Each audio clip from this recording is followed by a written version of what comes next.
Hey, good morning, everybody. Merry Christmas. This is Pastor Jared. I am so thrilled to be in your home right now for Christmas morning, and we're going to take a moment just to share the Christmas story, me and...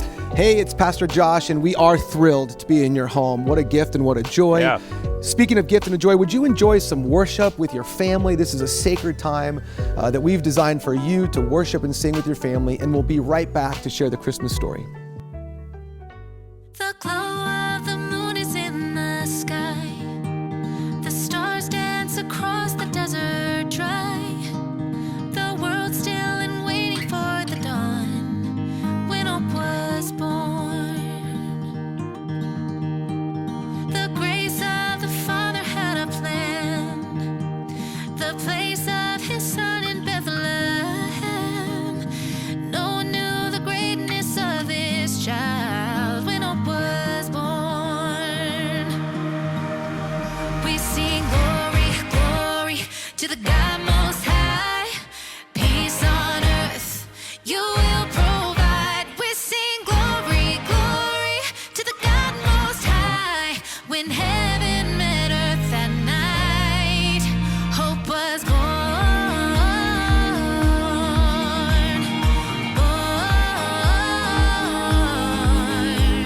While seasons they may come and go, a child brought a timeless victory. No, the star in the sky while the angels sing high to Jesus, our newborn King. Whoa, we sing glory, glory to the God Most High. Peace on earth, you will provide. We sing glory, glory to the God Most High. When heaven met earth that night, hope was born.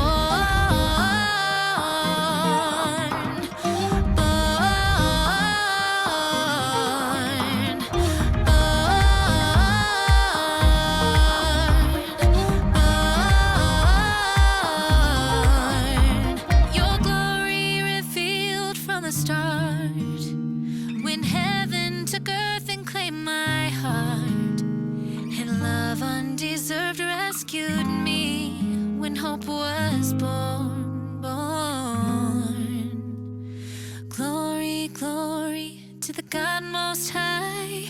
Peace on earth, you will provide. Glory, glory to the God Most High. Heaven met earth that night. We sing glory, glory to the God Most High. Peace on earth, you will provide. We sing glory, glory to the God Most High. For heaven met earth that night, hope was born.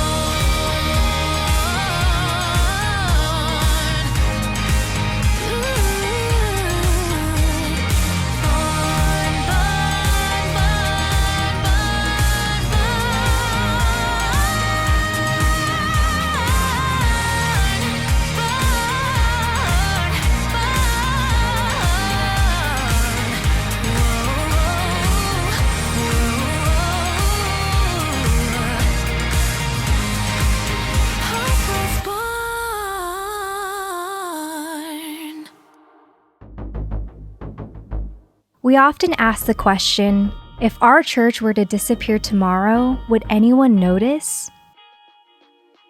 The church is the epicenter where heaven crashes into earth. And through the 2023 Collide offering, we went first to raise up the next generation, commission passionate leaders, and impact countless lives through being the hands and feet of Jesus to those in need. There is overwhelming evidence that our community wouldn't be the same without our church. And our church wouldn't be the same without leaders like you, who reject passivity and decide to live with passion.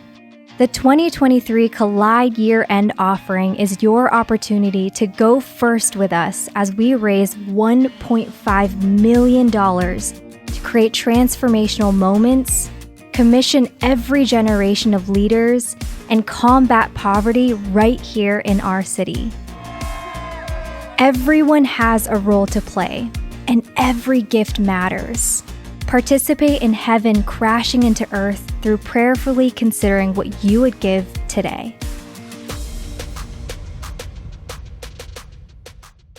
Well, Merry Christmas, everybody. I hope you have had a great morning so far. I know I certainly have had a great Christmas so far, and we just wanted to take a moment to come into your home and wish you a very Merry Christmas and to tell the Christmas story. And what a privilege. This message of Christmas is so big, it takes two preachers.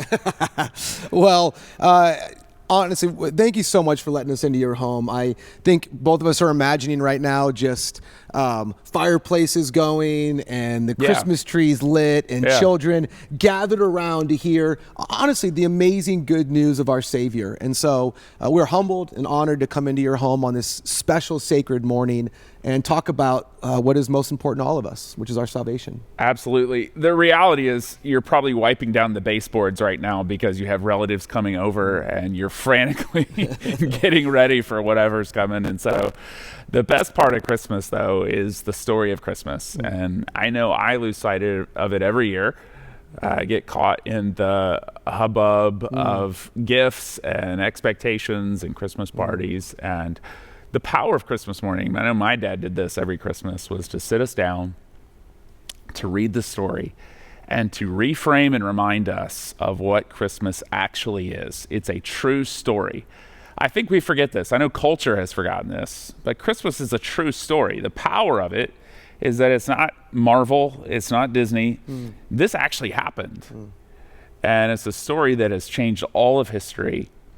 It's the reason why when we read the story, Luke chapter 2 tells us that in the year of Augustus Caesar, now that's a significant detail to include. You never see that in a Disney story. You never see that in a Marvel story. In the year of Augustus Caesar, he historically was also known as Octavian. He was the son, the adopted son of Julius Caesar. That's a more common, familiar name. Julius Caesar had just died, and he hands the throne over to Augustus Caesar. And the belief at that time was that Julius Caesar was God. That was the story. The whole world believed. Right. And that meant that at this time, Augustus Caesar was the son of God. That's how all of history at this point viewed him. He was the son of God. And Luke is going to pick up his pen and tell a subversive story in the first century world about who the true Son of God is and his arrival into the world. I love thinking about that reality because everything about Jesus was disruptive. And everything about Jesus was wrapped in grace. And it's funny, we talked a little bit about stories that kind of that stick out to us in our upbringing in Christmas. And I got to tell you a funny story. So I've shared with the church before, I'm not naturally generous. I'm a bit of a maximizer. And so every year, you got a little older. I was junior in high school. And, I'm trying to pay gas. I'm trying to do everything else. And I go to Burlington Coat Factory. Did you ever have these in Atlanta? Burlington Coat. It was like yes, the place where whatever. Totally if people didn't buy stuff, Burlington Coat Factory bought it, and then you could get it. So it was a few days before Christmas. Of course, I hadn't bought anything for anybody. And I see this sweater table. And it says 4 sweaters for $20. And I'm thinking to myself, and they're nice sweaters. They're like, American Eagle or like Abercrombie, whatever it was back in the day. And I'm like, oh my gosh, I've just struck gold. I'm going to buy my entire family's Christmas for $20 at the Burlington Coat Factory. And they're going to herald me as this amazing gift giver because they're going to have these expensive sweaters that are going for, $40, $50 a piece. So I buy all these sweaters. I don't even unfold them. I throw them in the bag. I don't even unfold them. I put them in a bag. Everybody opens them, and my brother opens the first one, and he's like, oh my gosh, you got me, a Abercrombie sweater, which back in the day was a thing. And I said, well, it's the least I could do. I love you, brother. It's coming back. It's a thing again. It is coming back. You're right. It's a thing. And my mom says, hey, there's some painter's tape on the back of the sweater. And I didn't think of that. So she pulls the painter's tape off, and there's a huge hole in the back of the sweater, like the size of our glasses. Huge hole. And I'm like, oh my gosh. Well, the next one opens, and there's painter's tape, and there's a hole, and all of a sudden the jig's over, and they're looking at me going, where did you get these sweaters? And it was so funny because I'm going to say 2 things that makes me think about this story. I'm going to relate this to our story. I'm just a front Curious. row seat here. It disrupted our whole Christmas. I mean, nobody thought it was funny. Nobody thought it was cool. That someone had gotten shot in all of those sweaters. Exactly. these exactly. And I remember how disrupting it was in the moment. But I also remember after, because I was embarrassed, I was ashamed, and I had done wrong to my family, the grace that they all treated me with, and ultimately that we were able to say, wait a minute, what's bigger in this moment? And I think the story of Jesus is one of disruption and grace. It's one that says, man, we're going to do this so different. It's gonna shatter the moment. It's gonna shake the moment, but it's gonna be wrapped in grace. And maybe you're listening to this morning, and there's disruption going on in your world, and you're wondering what's going on. I'm gonna tell you that we're gonna tell you the story, which is that of grace. That this good news that got ushered in, because Jesus' story is one of disruption and grace. Well, I eagerly await my Christmas present from you this afternoon. It's a story of disruption. It's a story of grace, and it's a story of expectation. And we forget this. We often will just read the New Testament this time of year, but the Old Testament had set the expectation for 700 years that a Messiah was going to come into the world. And in our Bible, there is one tiny little page that separates the Old Testament from the New Testament.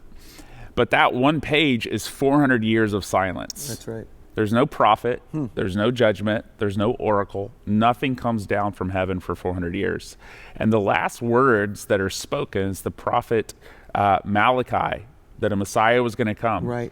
And prophets like Isaiah had spoken, and Micah had spoken. And in Micah chapter 5, verse 2, he said, but you, Bethlehem, and then there's that word that I can never pronounce, Exactly. Ephrathah. Though you are small among the clans of Judah, out of you will come for me one who will be ruler over all of Israel.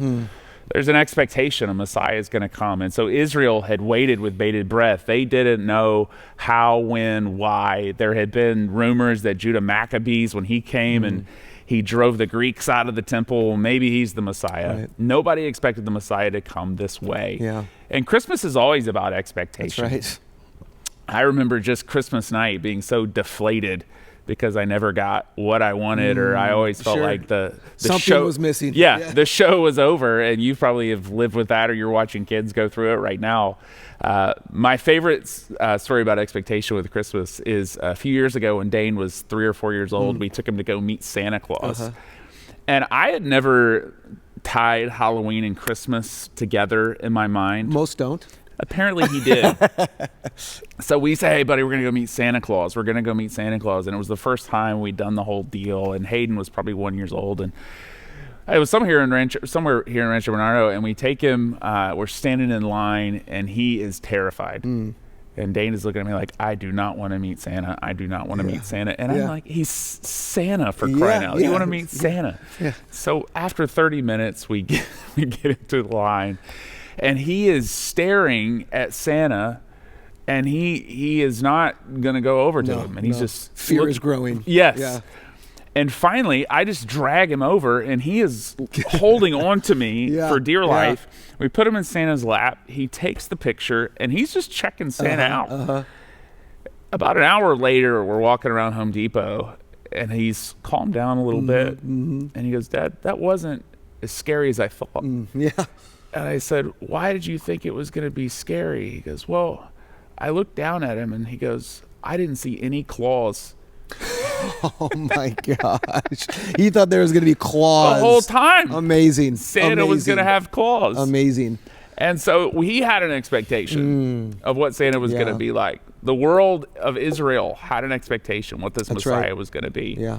And Jesus comes into the world in a way that they did not expect. Different. And that's where the story goes to the next moment, which is the manger. And you do, I think, the longer you wait for a gift, the greater that gift is going to be. The more, some of you kids right now are watching, or maybe parents, and you've been waiting, you've been nudging, you've been whispering to your spouse, your partner, your kids, your parents, I want this, I want this, I want this. And every day you're wondering, am I going to get it? What's it going to be like when I get my hands around it, when I can finally feel the Red Ryder BB gun, if anybody's watching this. The longer it waits, 400 years of silence, waiting, thousands waiting. And it's finally ushers into the world. And like only God could do, he's going to disrupt the norm. It says this in Luke 2:7. She gave birth to her firstborn, a son. She wrapped him in clothes and placed him in a manger because there was no room available for him where other people are.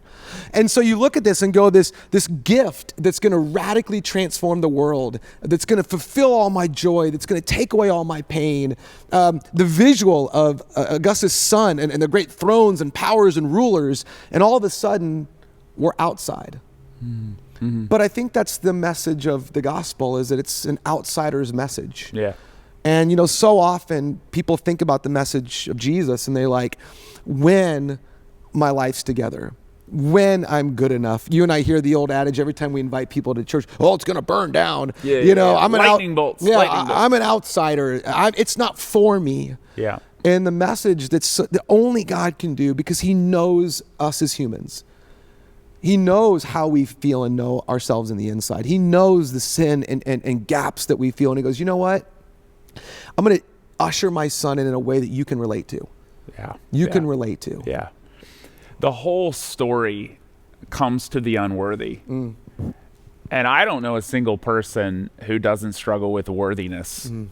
Whether it's at your job, you've heard that phrase, the imposter syndrome. We all feel to a certain degree like we're faking our way through something. I often feel like, the same 10-year-old. I don't know if you ever feel that way. Like I just am older. That's the great trick of adulthood, is that 100%. you are just a grown-up version of your 8 or 9-year-old self. Mm. We all struggle with worthiness, and woven into every fabric of the Christmas story is that God shows up to the unworthy. That's right. And the announcement of the birth of Jesus came to the unworthy. Mm. It came to the shepherds. That's right. And in Luke chapter 2, it says in verse 10 that an angel comes to these shepherds, these weary, tired shepherds, and he says, "Do not be afraid. I bring you good news that will cause great joy for all the people. Today in the town of David, a Savior has been born to you. He is the Messiah, the Lord." Mm. And in verse 8 of Luke chapter 2, and this is, we kind of read over this, but it says there were shepherds in a field.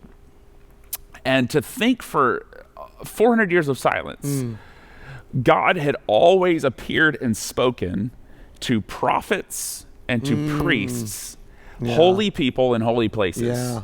Mm. And when he's going to break his silence, it's to shepherds, not holy people, in a field, not a holy place, at a time that he normally doesn't appear, and a time that he usually would appear at holy holidays or the Day of Atonement.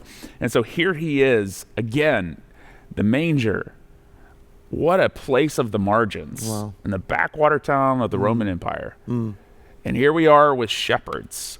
And I know for me, the power of Christmas, and I hope for you, is that, as Josh was saying, we all struggle with a feeling of worthiness. Am I worthy? Do I matter? And the Christmas story, the arrival of Jesus, is that it doesn't matter what your story is or who you are.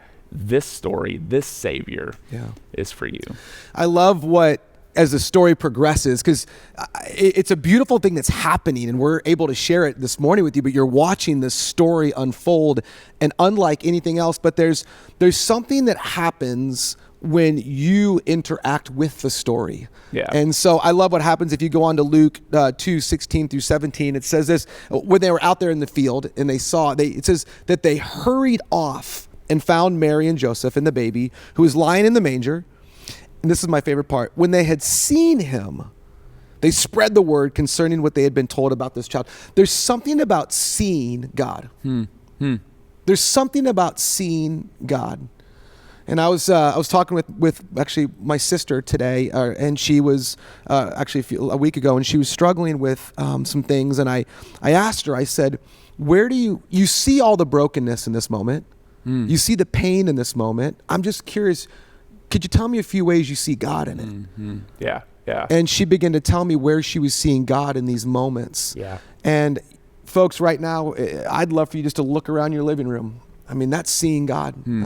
That's a family that you've been entrusted. That's a mom and dad that love you. No one's perfect, but this is God. And I love it says when they saw him.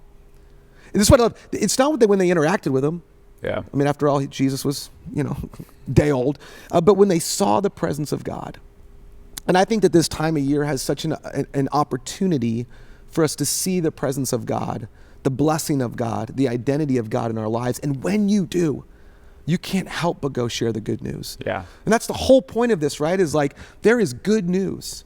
There's disruptive, grace-filled news that when you see it, you can't help but go share it. Yeah. And I love this moment because you're seeing the gospel in action, right? Like, God shows up to the unworthy in unworthy places. The unworthy sees God and they can't help but share it. Yeah. This is the church. Yeah. So powerful. I think any moment in our lives where we've gone through where's God moments, and you might be in the middle of one right now. Where's God? Christmas is that reminder to your sister, to me, to all of us. There comes a there's God moment. Yeah, that's right. Where the invisible God becomes visible to us in a powerful way. Yeah, look around your living room right now.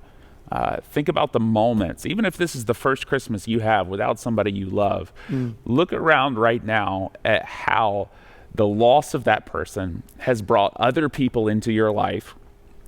And the hand of God and the voice of God is whispering to you now, today, that he has not let you go and he is visible in your pain. And although at times you have felt invisible and you felt like you're all alone, would today be a reminder That's right. of the presence of God and his arrival in the middle of your tragedy and your story. And what I love about the Christmas story is that we get the visible. We all of a sudden see Jesus. All of a sudden, after all this longing, after all the words of the prophets, here he comes into the world, what we experience 2,000 years later. And it begins with this star. I love this. And this is why probably right now on the top of your tree, you've always wondered, we have all these odd rituals at Christmas. We hang socks on fireplaces. We have wooden shoes because our family's from Holland. Oh. And so there's wooden shoes under, and then we hide the pickle. Does anybody you ever heard of hide the pickle? No. So there's a pickle on the Christmas tree. This is a Dutch tradition. There's a pickle on the Christmas tree that you hang when you decorate the tree. And Christmas Eve, we hide the pickle somewhere in the house, and the first kid that finds it gets a cash reward. But before they ever open any gifts, they wake up and they're like, I'm gonna go find the pickle. And I don't really know the big history behind it, but that was just me sharing mine. We kind of are a classic American Christmas. You know, we do the stockings and the tree. Yep. Although I think that comes from the Germans or something. Yeah, exactly. I'm not sure that's classic American. No, I don't think it's classic American. I think all of Americans' traditions are borrowed from somewhere. That's funny. But the star. We put the star on top of the tree, and that comes from this verse that says, the wise men are searching. And in Matthew chapter 2, and we're kind of piecemealing this story together to tell it in a linear fashion, but it says, the wise men said, where is the one who has been born king of the Jews? We saw his star that was in the sky when it rose, and we have come to worship him. And I love that. The wise men, they have guidance of where to go and how to find Jesus. And I often wish, God was that clear to us where we go, oh, I can see a star and I know I'm going to follow, with the Israelites, they followed the cloud by night, and here the wise men are following the star. God's always hanging things in the sky. But for us, he's given us a star. He's given us his word. That's right. And we have guidance where we can find the person of Jesus Christ as well. Where if we follow the word, we can land at the same place the wise men did. And that literally is our star. And I hope this Christmas, amidst the presents and trees and decorations, you find time to spend with the living word of God, because that is the power of Christmas. We have the person of Jesus, the word of Jesus to us. That's awesome. As we work through this story, you see the very first gift that was ever given was to the world. It was the gift of the prophecy. It was the gift of the call. It was the gift of the child. And as they come in Matthew 2 verse 11, I love this. It says, they didn't come in empty-handed, but it says this, on coming to the house, they saw the child with his mother. And again, now somebody sees him. So you see the first person that says, I saw him. And I want you to see this. This is the message of the church.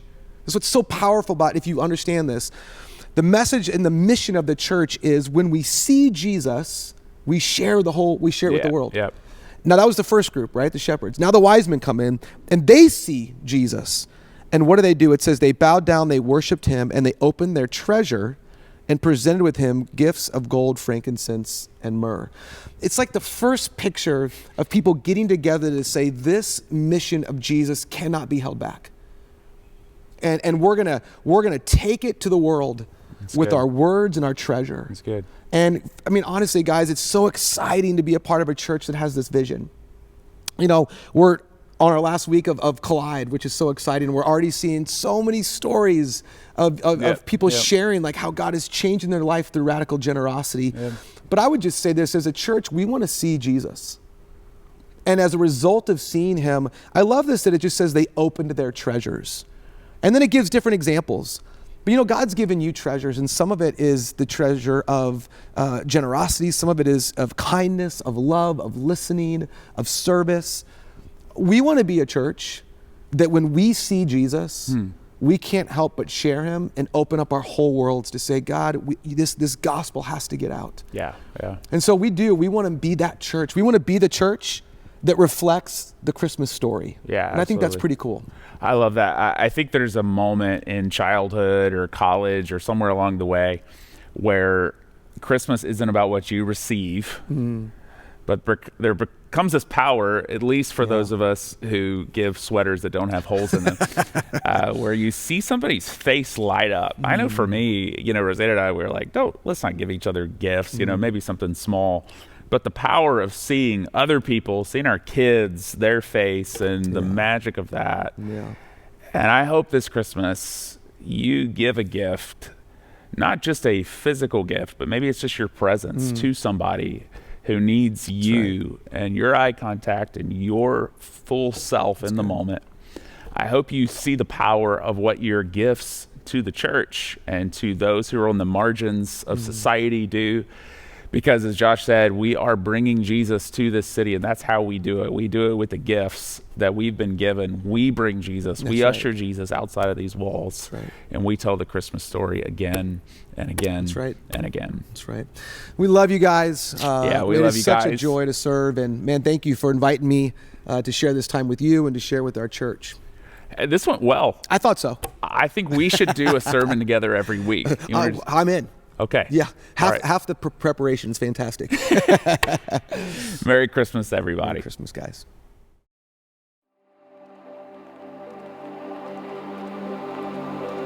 In the world that we live in now, we need a lot of leaders. I want to live a life that my actions make other people want to live like Jesus. I want to be able to give back, and I want my kids to be able to see that. They're not going to lead unless they see me doing it. This is what I feel like God's calling me to do. We as a church want to be the first ones out in the community to see a need and to try to fill that need. The church is the epicenter where heaven crashes into earth. In 2023, we went first to bring up there, down here, both inside and outside our walls. We are a Go First church where everyone has a role to play. This year, we commissioned 116 Go First leaders. Sometimes you fall into the excuses of, work has my attention. You can't afford not to show up at the end of the day because your kids need to see that. Being a Go First leader isn't about doing the most you can do. It's really just about making that one decision, being intentional, and seeing how God is working in those beautiful details. To go first also means colliding with poverty and solving the immediate needs of our community. This year, we celebrated 10 years of walking alongside survivors of human trafficking. CRB has been with us since the onset. Consistently, every year, we have worked towards this mutual goal of benefiting our community and serving our neighbors. And now we'll be able to provide consistent, sustainable services for those women. We believe that a lifestyle of going first is for every generation. We proved that by establishing a next-gen-led impact initiative this year. We really wanted to help and support the students with special needs at the Kitchen Table Academy, just to make their program the best that it could possibly be.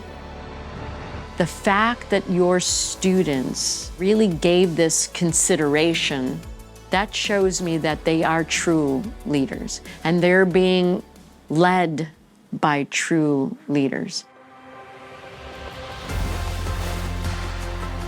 I go back to that moment every single morning. I literally felt myself fall away from my old self. It was like a prime example of our journey and our relationship. Our marriage was dead, and we were able to find, through God, the resurrection and the rebirth of our marriage. Over 2,000 years ago, Jesus came to earth and launched his church. That same vision exists today because countless people decided to go first and continue building it. Are you ready to join us in that mission?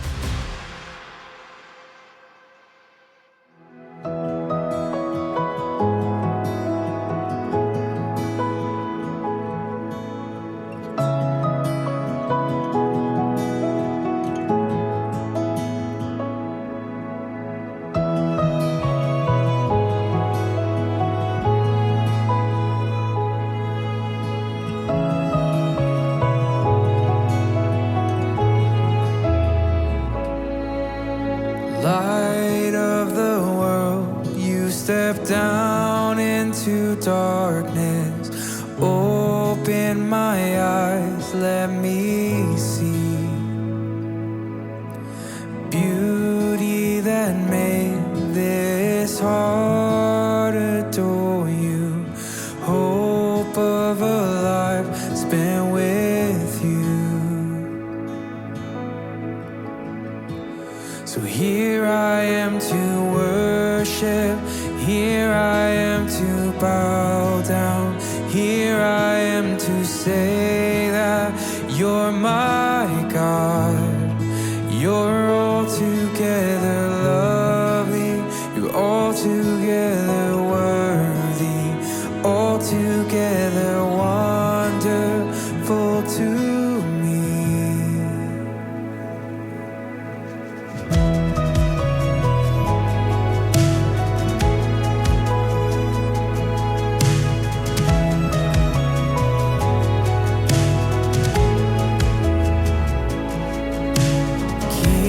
of all days, oh so highly exalted, glorious in heaven above.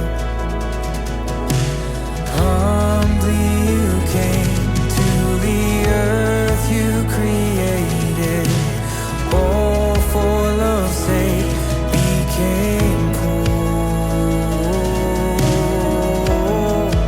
So here I am to worship, here I am to bow down, here I am to say that you're my God.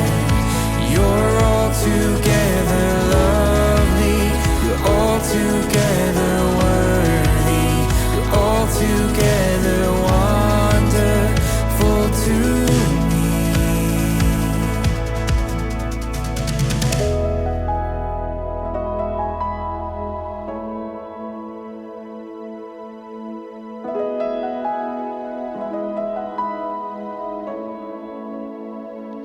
and I'll never know how much it cost to see my sin upon that cross.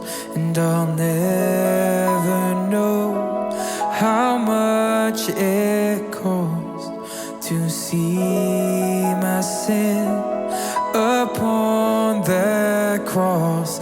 And I'll never know how much it cost to see my sin upon that cross. Yeah, I'll never know how much it cost to see my sin upon that cross. Yeah, I'll never know.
Alabaster Jar Project's mission is to fully restore the lives of women who have been sex trafficked. It gives women a chance to rebuild their lives.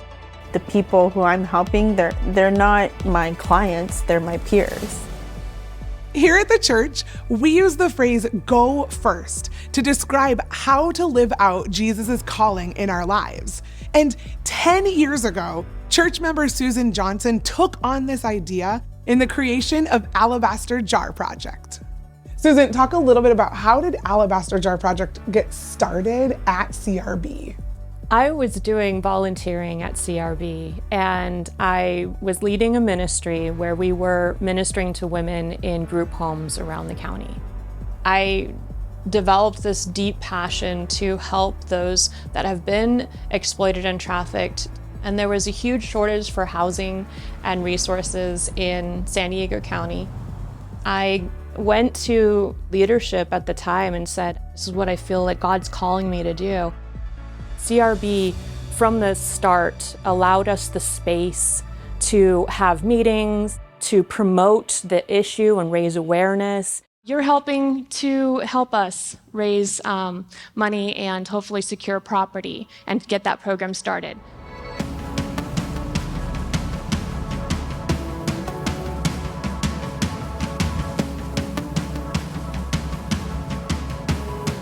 I'm currently sitting in our resource center right now. The location that I'm at is part of our boutique. We offer survivors to come in to help themselves to toiletries, to clothing. This room right here is actually life-changing.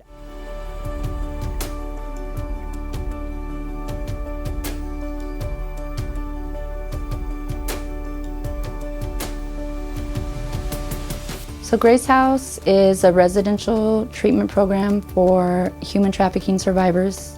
Typical program houses a lot of women, and there's not really an individualized plan. We house up to 5 women at a time. They get help with everything. We call it being client-centered. We're paying attention to the individual that's coming in and saying, what are your strengths? How are you put together? You know, how did God create you? When somebody has gone through exploitation and trafficking, some of that gets hidden for a long time. When they start walking in that truth and in that new identity, not the identity of guilt and of shame that does not belong to them, they start thriving, they start changing, and they can actually go out and they can maybe change the world someday. Father, for the ministry that's going to take place, for the women that come in here that have the opportunity to live and recover and be restored, thank you for the opportunity we have to do that, but be with each one of them. We are here at the new home that Alabaster Jar Project has purchased to help the recovery and rehabilitation of women who've been trafficked and exploited. This space is going to be totally transformed, so we're really excited for us, but we've got a lot of work to do.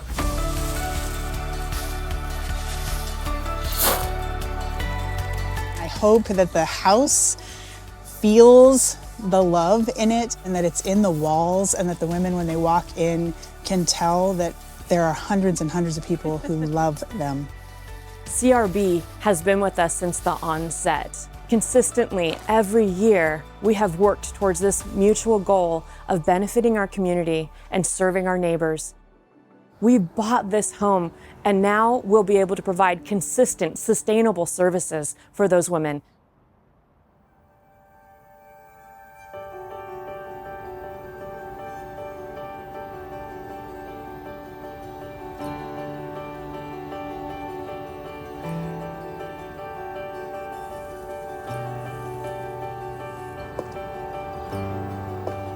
I think what sets us apart a little bit from other organizations is that we are largely survivor-led. My experience as a survivor of trafficking myself gave me this passion to do something with it. It takes organizations like Alabaster Jar Project to come in with their expertise, with their compassion, with their care, and with their knowledge of what that journey looks like and what it looks like to walk through to the other side. It was individuals within CRB that came together and said, we all have a passion for this. That whole going first mentality is, well, show up and figure out what you have in common or what you care about and see what you can do together. That's the story of God's people working together in community to make heaven here on earth. Isn't it amazing to see what we've accomplished together by being a Go First church? Last year, we promised to collide with human trafficking by walking alongside survivors. And this year, we're on a mission to raise $1.5 million to transform lives outside the walls of this church. So visit crb.gives today to make your impact.